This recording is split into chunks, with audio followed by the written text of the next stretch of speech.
प्रिय विद्यार्थी, आप लोगों को जो है 10 था बिहार बोर्ड मैट्रिक एग्ज़ाम 2025 के लिए सभी सवाल यहाँ पे महत्वपूर्ण कराएंगे। ठीक है, एकदम चैप्टर बाई एनसीईआरटी, ठीक है, एनसीईआरटी अब प्लस के भारतीय भवन ऑब्जेक्टिव सभी मिक्सिंग कराएंगे। तो आप लोग यहाँ से बिल्कुल करिए और प्रीवियस ईयर क्वेश्चन वो भी शामिल रहेगा।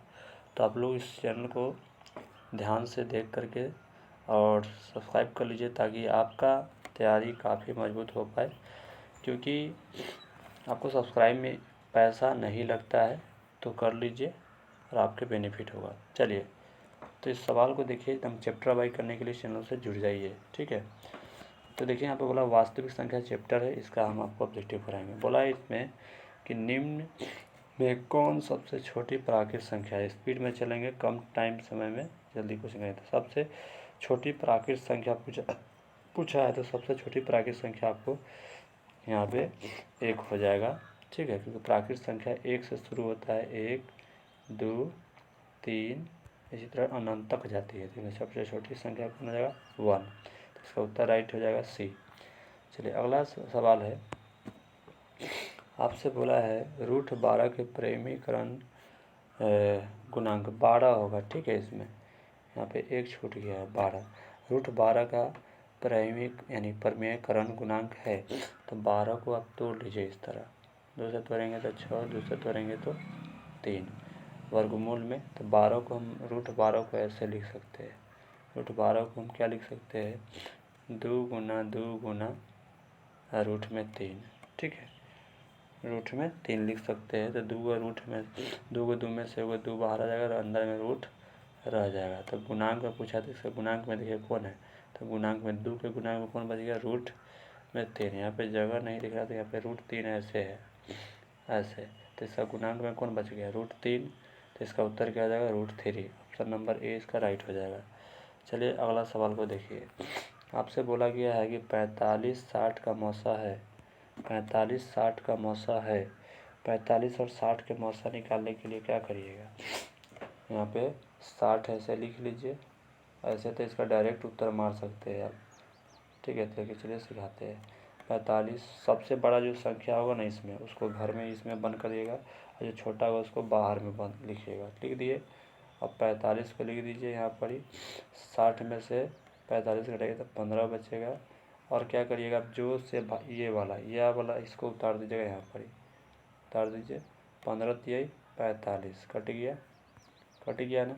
तो इसका उत्तर जो यहाँ से ये वाला लास्ट में जो यहाँ पे बचता है, ये इसका उत्तर क्या हो जाएगा, 15। ऑप्शन नंबर डी के साथ हो जाएगा। चलिए, अगला सवाल देखिए, आपसे क्वेश्चन में बोला गया है कि एक शून्य परिमेय और अपरिमेय संख्या का गुणनफल होगा। देखिए, इसमें बोला गया है कि एक अशून्य परिमेय मतलब समझते हैं, बोला है कि एक अशून्य परिमेय संख्या। ठीक है, तो इसका उत्तर हो जाएगा हमेशा अपरिमेय संख्या। ठीक है, ऑप्शन नंबर बी हो जाएगा। देखिए, एक अशून्य परिमेय संख्या लीजिए जो शून्य ना हो, तो मान के चलते हैं 1 2 लिए। ठीक है, ये शून्य नहीं है।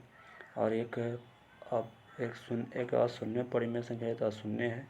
और एक अपरिमेय संख्या लीजिए, तो रुकिए, √3 और गुना करेंगे तो क्या आ जाएगा आपको, तो 2 √3। ठीक है, तो बताइए कौन संख्या में जाएगा, हमेशा अपरिमेय हो जाएगा। ठीक है, इसका उत्तर ये हो जाएगा। अगला सवाल को देखिएगा, देखिए इस सवाल दिया है यूक्लिड विभाजन से क्या ज्ञात करते हैं। अब चैप्टर पढ़े होंगे, यूक्लिड विभाजन एल्गोरिथम से 2 धनात्मक पूर्णांक में से किसका प्रयोग करते हैं इसमें, तो आपको मौसा का ज्ञात करते हैं यूक्लिड विभाजन में। ठीक है, इसका राइट उत्तर ये हो जाएगा। अगला सवाल को देख लीजिएगा, देखिए इस सवाल को देखिए, यदि धनात्मक पूर्णांक है तो धनात्मक विषम पूर्णांक का रूप होगा। देखिए, ये 2 से कट जाएगा तो धनात्मक विषम पूर्णांक नहीं होगा, ये भी 2 से कट जाएगा 4, धनात्मक विषम पूर्णांक 6 भी कट जाएगा, धनात्मक विषम पूर्णांक नहीं होगा। ऑप्शन नंबर सी हो जाएगा। लास्ट में 1 है तो ये धनात्मक विषम पूर्णांक, ऑप्शन नंबर सी हो जाएगा। याद रखिएगा, लास्ट में 1 मिले 3 मिले, 5 मिले, 7 मिले तो ये सब धनात्मक विषम पूर्णांक होगा। अगर लास्ट में 2 मिले, 4 मिले, 6 मिले, ठीक है, या 8 मिले लास्ट में तो धनात्मक सम पूर्णांक होगा, या सीधा 2 क्यों मिले तो धनात्मक सम पूर्णांक होगा, या सीधा 4 क्यों मिले धनात्मक सम पूर्णांक होगा। समझ गए। चलिए अगला देखिए सवाल। आपको पूछा गया है ये 10 सवाल देखेंगे। यदि दो संख्या का गुणनफल 2166 है, उनका मौसा 19 है तो उनका लौसा होगा। देखिए दो संख्या का गुणनफल आपको कितना दिया है तो फार्मूला होता है a गुना b, पहली संख्या गुना दूसरी संख्या बराबर HCF गुना LCM। ठीक है, तो देखिए आपको दो संख्या का गुणनफल दे दिया है, तो ये दोनों संख्या का गुणनफल 2166 दिया है, लिख लीजिए 2166 गुना नहीं बराबर लगाइए, और आपको एक संख्या का मौसा दिया है 19, तो 19 लिख दीजिए, 19 लिख दिए। उसके बाद LCM पूछा था, LCM नहीं दिया था, LCM करिए 19 से कटा लीजिए इसको, तो 19 से कम 19 कट जाएगा। ठीक है, बचेगा आपको यहाँ पे 2, तो 2 बचेगा, तो यहाँ पे 2 बच गया, 19 तो 1 2 6 26 बच गया है ना। 19 से कम 19 कट गया, 19 से कम 19 कट गया, तो 2 बचा, फिर 19 से कम 19 बच गया आपको 26, 9 19 चौका 76। ऑप्शन नंबर सी इसका राइट हो जाएगा, कटा के देख लीजिएगा, आपको यही उत्तर आएगा। चलिए अगला सवाल को देखिएगा। ये सवाल आपको दिया गया है, आपसे पूछा जा रहा है कि इसका उत्तर क्या होगा। ठीक है, ये देखिए, तो यहाँ बोला AB है तो इसका मौसा लौसा क्या होगा। तो देखिए A बराबर आपको इतना दे रहा है, B बराबर इतना दे रहा है। ठीक है, यानी लौसा पूछ रहा है AB, है ना, लौसा पूछा जा रहा है।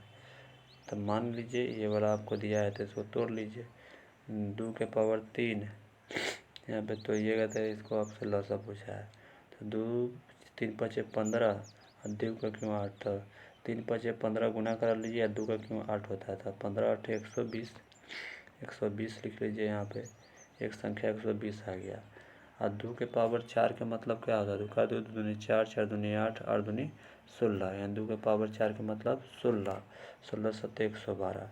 अभी दोनों के LCM ले लीजिए, LCM ले लीजिए, यहाँ पर लिख देते हैं 120। ठीक है, LCM ले लीजिए, बस आपको LCM आ जाएगा, उत्तर आ जाएगा। 2 से कट लीजिए तो 60 आ जाएगा। डायरेक्टे भी लगा सकते हैं। ठीक है, डायरेक्टे ही लगा दीजिए, कोई दिक्कत नहीं होगा। 4 से लगा लीजिए, 30 हो जाएगा, 4 3 12, 4 दूनी 8 हो जाएगा, 4 8 32।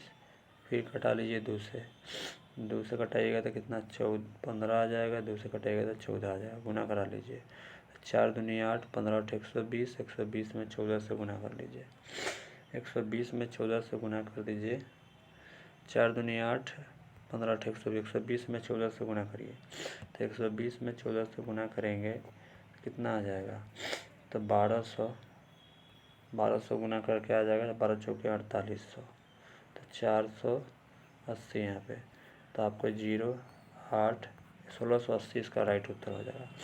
ऑप्शन नंबर डी इसका राइट हो जाएगा। ठीक है, देखिए इसको लौसा ज्ञात करने के लिए बोला था इस सबको गुना कर लीजिए, और 2 के पावर 8 होता है, 2 के पावर क्यू के मतलब 8, तो कर लीजिए, इसका उत्तर ही आ जाएगा। समझ गए, तो उम्मीद करते हैं ये सवाल सीख गए। अगला सवाल देखिए, आगे आपको धनात्मक विषम पूर्णांक, तो हम बोले कि लास्ट में अगर 1 हो जाएगा तो अपना सी हो जाएगा राइट। ठीक है, चलिए अगला सवाल, लास्ट सवाल देखेंगे।